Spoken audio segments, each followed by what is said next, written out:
সুপ্রিয় দর্শক আসসালামু আলাইকুম, কেমন আছেন সব? আশা করি আল্লাহর রহমতে ভালোই আছেন।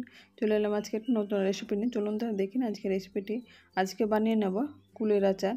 এটা এখন সিজন, তাই আমি কুলের আচারের রেসিপি শেয়ার করলাম। এরকমভাবে আপনারা খুব সহজে তৈরি করে নিতে পারবেন, যেটা সারা বছর ধরে সংরক্ষণ করে রাখতে পারবেন।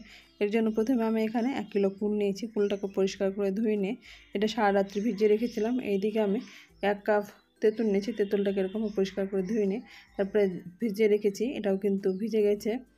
এখন অন্যদিকে ওভেনে একটা কড়াই বসে, কড়াইতে আমি এখানে সরিষার তেল গরম করে নিলাম। তেলটা ভালোভাবে গরম করে নিতে হবে। যখন ধোঁয়া উঠবে তখন আমি এখানে কিছু রসুন থেতো করে রেখেছি, সেই রসুনটা আমি দিয়ে দিলাম। এখানে দিয়ে দিচ্ছি কয়েকটা শুকনো লঙ্কা। এটাকে ভেজে নেব। রসুনটা এখানে ব্রাউন কালার করে ভাজতে হবে। রসুনের ফ্লেভারটা আচারের মধ্যে কিন্তু খুব টেস্ট লাগে। এখন রসুনটা এরকমভাবে হালকা ভাজা হয়ে গেছে। এখন এখানে আমি দিয়ে দিচ্ছি 5 ফোড়ন। এখানে দিচ্ছি 2 চামচ চামচ 5 ফোড়ন। 5 ফোড়নের ফ্লেভারটা কিন্তু খুব সুন্দর আসে। আর 5 ফোড়নের মশলা আমি কিছুটা রেডি করে নেব। এইদিকে সবগুলোই ভাজা হয়ে গেছে। এখন যে কুলগুলো আমি ভিজিয়ে রেখেছিলাম সেই কুলগুলো এর মধ্যে দিয়ে দেব। সবগুলো কুল দিয়ে দিচ্ছি। এটা কুলের মধ্যে অনেক শুকানোর সময় কিন্তু অনেক নোংরা থাকে, তার পরিষ্কার করে আগে ধুয়ে নিতে হবে, তারপরে কুলটাকে ভিজিয়ে রাখতে হবে। এখন এখানে দিয়ে দিচ্ছি আমি টেস্ট মতো লবণ, হলুদ গুঁড়ো, জিরা, ধনে গুঁড়ো। এগুলো মশলা অবশ্যই দিতে হবে, তাহলে কিন্তু এখানে আচারের টেস্টটা বেশ ভালো হয়। দোকানের থেকে বাড়িতে আপনি খুব সহজে তৈরি করে নিতে পারবেন। আর দিচ্ছি হলুদ গুঁড়ো। এখানে লবণটা টেস্ট করে নিই, পরে আরও দেবো, যেহেতু এখন টকের পরিমাণ যেমন থাকবে সেই হিসেবে দেবে। আর এইদিকে যে বোটাগুলো থাকে সেই বোটাগুলো আমি আগে থেকে এটা ছাড়িয়ে নিই, তারপর ভিজিয়ে রেখেছিলাম। এই বোটাটা কিন্তু খেতে ভালো লাগে না, তা অবশ্যই এটা ছাড়িয়ে রাখবেন। এখন এখানে আমি দিয়ে দিচ্ছি কাঁচা লঙ্কা বাটা। চাইলে আপনারা এখানে শুকনো লঙ্কার গুঁড়ো ব্যবহার করতে পারেন। আমি কাঁচা লঙ্কা খাই বলে কাঁচা লঙ্কা ব্যবহার করেছি। আর এখানে জাস্ট কালার হওয়ার জন্য আমি কাশ্মীরি লঙ্কার গুঁড়ো 1 চামচ ব্যবহার করলাম। এখন সবগুলো দিয়ে ভালোভাবে আমি ভেজে নেব। এখানে আমি 2 চামচ কাশ্মীরি লঙ্কার গুঁড়ো ব্যবহার করছি। এটা ভেজে নেওয়ার জন্য, এটা মশলা যেহেতু ভাজা আছে, তাই আমি সব কুলগুলোকে ভালোভাবে এর সঙ্গে মোটামুটি 5 থেকে 6 মিনিট এরকমভাবে কষতে থাকবো। কষতে কষতে কিন্তু কুলটা কিন্তু অনেকটা সেদ্ধ আছে, তাই এখানে কুলটা ভালোভাবে ভাজা হয়ে যাবে। এখন এখানে আমি 1 কাপ মতো জল দিয়ে এটা ঢাকা দিয়ে রেখে দেবো। মিডিয়াম ফ্লেম করে নিয়ে এখানে মোটামুটি 10 থেকে 15 মিনিট আমি এটাকে সেদ্ধ করে নেব। 10 থেকে 15 মিনিট হয়ে গেছে। এখানে লবণ যে দেওয়া ছিল আর 1 কাপ আমি জল দিয়েছি, তাতে কিন্তু অনেকটা জল বেরিয়ে গেছে, তাতে কিন্তু ভালোভাবে সেদ্ধ হয়ে গেছে। এখন একটা আমি ডাল ঘুটনির সাহায্যে এটাকে ফুলগুলোকে ভেঙে দিলাম। আর যে তেঁতুলটা আমি মেখে রেখেছিলাম সেটাকে ছেঁকে নিয়ে জলটা আমি দিয়ে দিলাম। এইদিকে আমি 1 বাটি গুড় এখানে দিয়ে দিলাম। এটা গুড় দিয়ে আমি আচারটা তৈরি করব। এখানে চাইলে আপনার চিনি দিয়েও আচারটা তৈরি করে নিতে পারেন। এখন সবগুলো উপকরণ এখানে দিয়ে এখানে উপর থেকে আমি জিরা, ধনে আর গরম মশলা, 5 ফোড়ন এগুলো ভেজে রেখেছিলাম, সেগুলোকে আমি হালকা মতো দিয়ে দিলাম। আর দিচ্ছি বিট লবণ। বিট লবণটা অবশ্যই দিতে হবে। বিট লবণটা দিলে কিন্তু টেস্টটা বেশ ভালো হয়। এখানে যদি এগুলো ভাজা মশলা না থাকে তাহলে আপনার ম্যাগি মশলা ব্যবহার করতে পারেন, তাহলে কিন্তু বেশ মজাদার হয়। আর দিচ্ছি চাট মশলার গুঁড়ো 1/2 চামচ।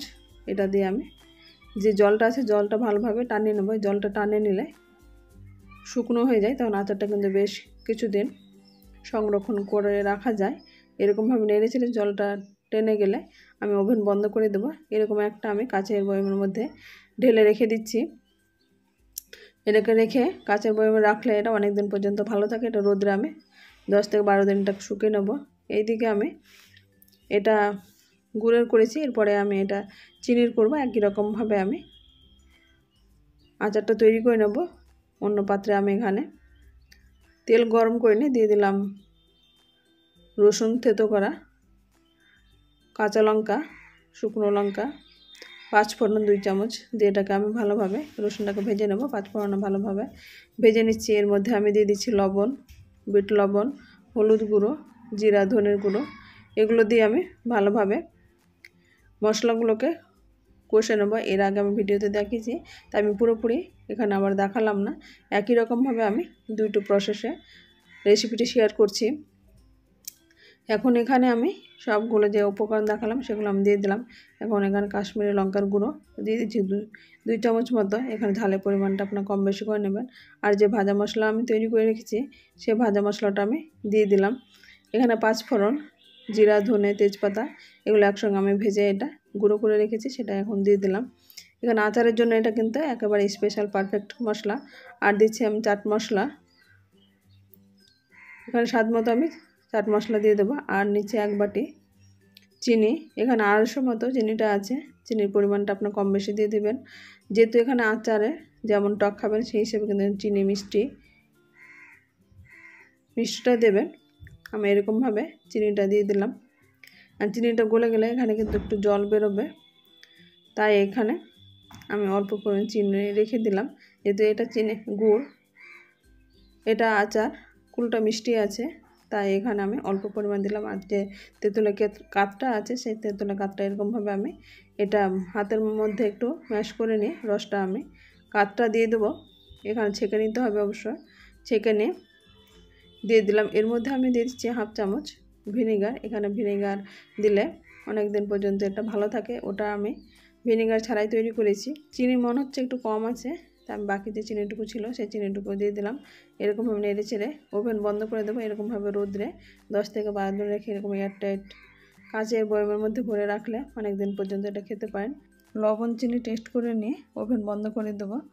আমার রেসিপিটি কেমন লাগলো আপনারা অবশ্যই কমেন্ট বক্সে কমেন্ট করবেন। আজ তাহলে পর্যন্ত ফিরে আসছে নতুন কোনো রেসিপি নিয়ে। ভালো থাকবেন, সুস্থ থাকবেন। আসসালামু আলাইকুম, আল্লাহ হাফেজ।